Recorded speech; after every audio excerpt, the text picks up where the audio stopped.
Good afternoon and thanks for joining us right here on Midday Kentucky, which is, everyone, only a few more hours till knockoff time for all your husbands and wives that are out there working and you're at home watching us. You could be at the office watching. I'm going to give you a little more. No, you probably could be, actually. Yeah. We know Marsha does. We know Brandel does. A few people that text me, some of our viewers text me if, you're saying, if you're picking on me or anything like that.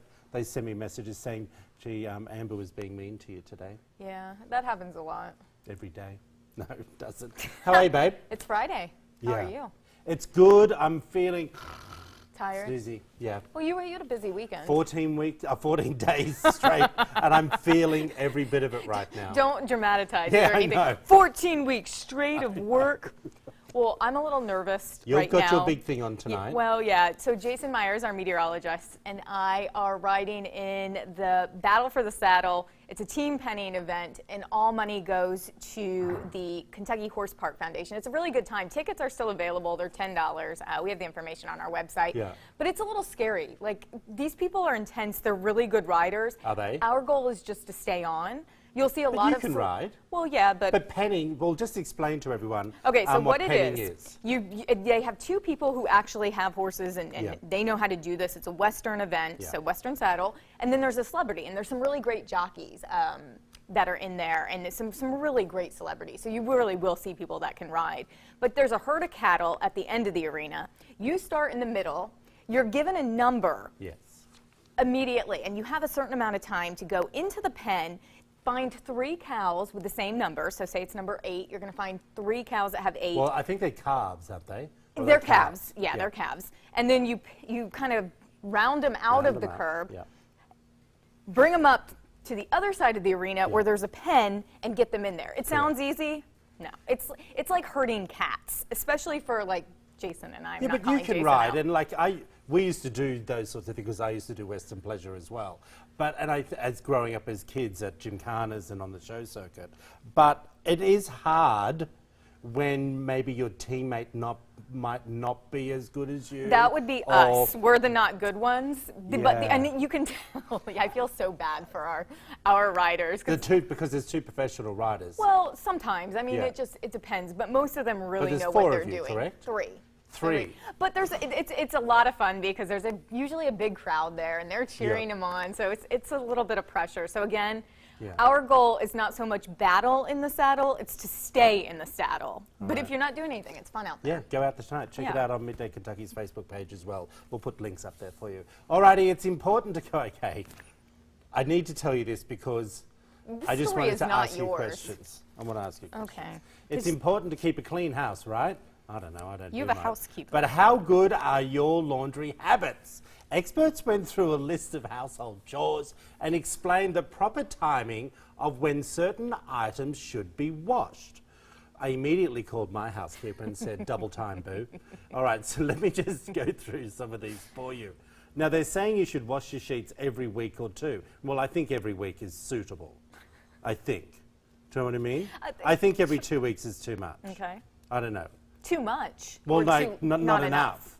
Do you know what I mean? Okay. And I don't like the same set of sheets on week after week. Your housekeeper is a saint. I like a Can different we just say that? set. I have 4 sets. And I text her and say, oh, you put the blue ones on last week. She's a saint. If you've missed her, she's been on the show before, and she's also like your /therapist. I love her. /advisor. I love her. Well, do you have certain colors? Or do Yes. you have one color set of sheets? No. So I have a different color every week. And you have it in a pattern in which way it needs to go? Of course Same you do. with my towels and matching hand towel. Look, long story, people. Now this freaked me out. Wash your pillows every 6 months. I text her. I said, I've been here 2 years that you've been looking after me. Have you washed my pillows? There was no text back. Well, I think they're getting done today. I didn't even know you could wash your pillows. Neither did I. I just get new ones. Well, now that it made me think, how filthy am I that I'm sleeping? You're disgusting. Yeah, I don't think I've had new pillows for 2 years. Ew, I'm Troy. just thinking Ew. that. No, I'm it's just kidding. disgusting. It says that you can even wash feather pillows. I didn't know that Which either. I don't know, because if you ever put anything that has like feathers or down in your washing machine, does your washing, well, you wouldn't know. Anybody out there, if you put it in your washing machine, do you have like feathers coming out in the rest of your laundry? And you're like, I don't even know, where is this? Yeah. So a pillow, I feel like could be a hot mess. I wash mine every other day. This is what I wash. My bra every 3 or 4 wears. You do it that often? Yes, apparently. That's normal for a lady, isn't it? Do you wash your bra every 3 or 4 days? I don't think most women do. Oh. Maybe they do, but maybe less. All right, more. now this repulsed me as well. Wash your towels every 3 or so uses. I have multiple towels. And colors. And colours, and they get changed out. Every time? Probably midweek.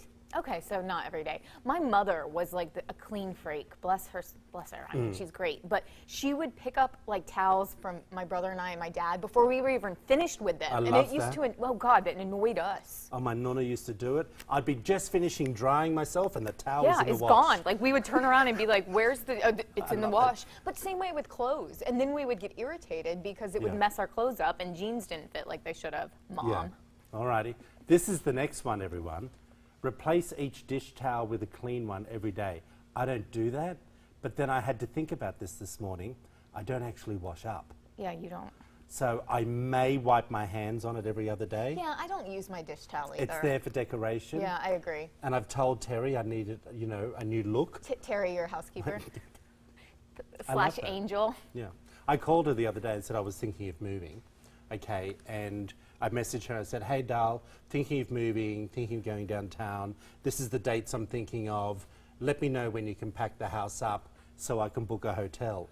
So she messages me and she goes, what do you mean, you're not going to help? I went, what? But is that her job? Yes, she loves it. You can hire people She to pack. loves it.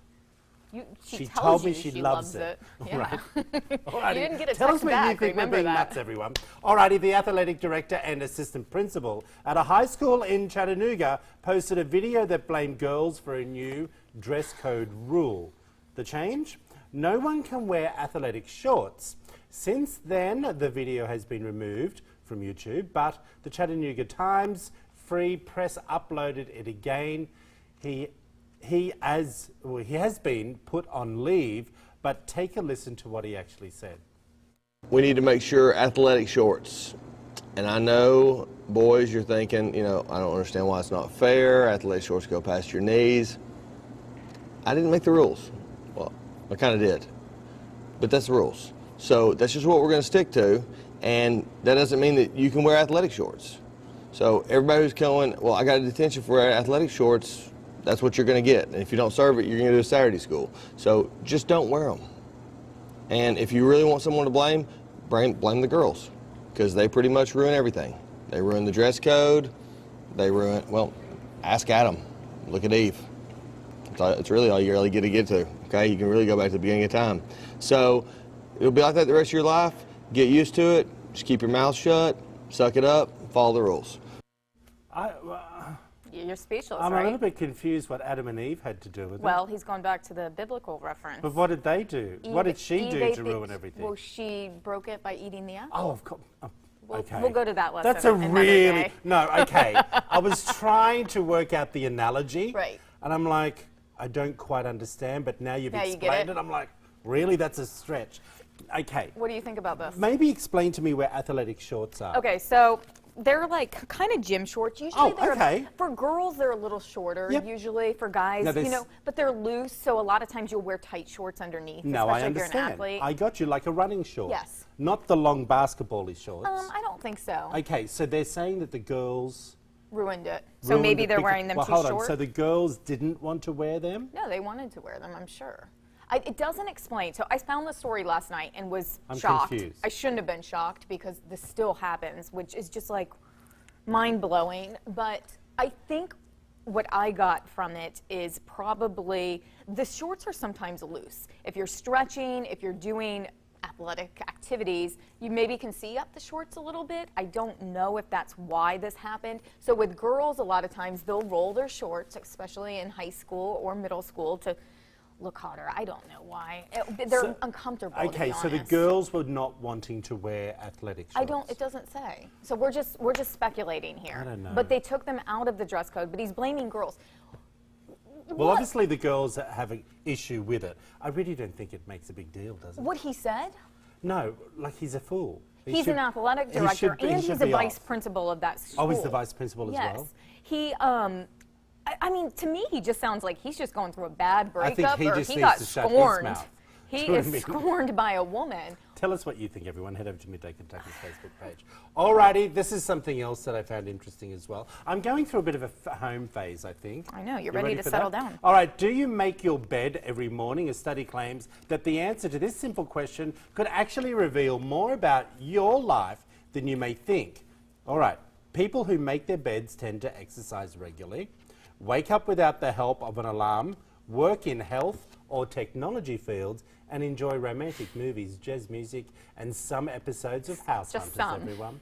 Just some, not all of them. They also are confident, high maintenance, and sociable. Okay, What about, do you make your bed I do. Do every you? morning? Yeah. Do you? No. Meanwhile, people who... Of course you do. No, I don't. And I'm being honest. She's not there in the morning. Sometimes she comes over during the week and does it for me. Okay. Meanwhile, people who didn't make their beds hit the snooze button more, work in business or finance fields, and enjoy rock music, comedic films, and Seinfeld reruns. They also shy, sarcastic, moody, and curious. A few of the above. No, I'm just kidding.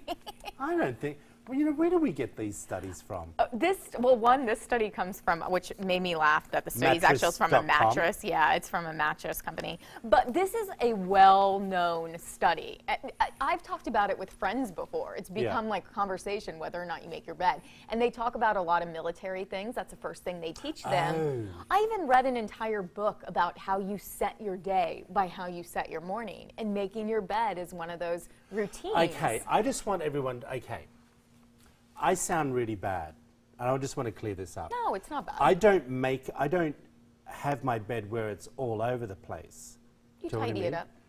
Well, I sort of pull the doona spread down. What do you call it? I call it a doona. A doona? Your duvet, you call it a duvet I here. like doona better. So, and then I pull the sheet over that, Okay, but it folds over at the end. that's okay. Do you know what I mean? That's making your bed. Is that make... Yeah. I don't want people to think I'm lazy. Well, what do you Well, I do? You sort of am. Do you enjoy a bit of jazz music? But I do spray my lavender spray on it from mulberry and lime. So, and the one that, well, this is one of high maintenance. That was people that make their beds. So I feel like you probably fall in that category Maybe I do. Maybe I do. more neatly. This is something else for you all, everyone. True love is priceless, right? And when it breaks, it can cost a fortune. A man filed a lawsuit against his ex-girlfriend to get back his engagement ring. He says it was a conditional gift that she could keep if their marriage happened. The ring cost him $100,000. So is he an engagement ring conditional, or do you have to give it back? Okay, open it up. Let's go. Oh, okay. The petty answer is, what did he do, or what happened to break up the engagement? I don't know, That's it a didn't petty say that. reason. No. But here's the thing. If you're engaged, should you be giving the ring back? So you didn't get married. Apparently, in New York and in Washington, D.C., there is a Isn't there a law? that says that it's not your ring until the marriage actually happens. Oh, and then it interesting. becomes marital property, which she is entitled to keep if they then break up. Right. But that's only New York and D.C., and that was a lawyer who's not in this case. Okay. Now, there have been cases that have happened before this where they did have to give the engagement ring back. So that has set that standard already, but it depends on what state you're in. Well, here's how I feel about it, is that if you don't get married, you should just give it back. Right. I know, Okay? I agree. But here's something else also, people. What are you doing spending $100,000 on an engagement ring? They go into detail in this story. She wanted it. I think you should buy a lovely... House? If you're going to spend $100,000, you could afford a lovely $20,000 engagement ring. And then when you're married 5 years, upgrade. That's a favorite girl. I don't horse. know. Well, Am I wrong? Oh, I'm getting a bit puffy. Well, you're getting into Am it. I wrong? No, well, I mean, I guess there's no right or wrong, but specifically, she wanted a smaller wedding. I mean, this was completely planned out when you read it, so that she would have a ring that she could enjoy forever. And he couldn't afford $100,000. He took out a $30,000 loan. Well, more So fool I mean, him. this gets pretty Then more intricate. fool him. That's Yeah. crazy. I'm just telling you, all you men out there, no rings at $100,000. Unless it's yours. No. You don't If want one? anyone bought me an engagement, I'd I'm be going to run a mile. scared to have. Yeah, No, me too. you just said you were ready to settle down this week. I don't want to be engaged.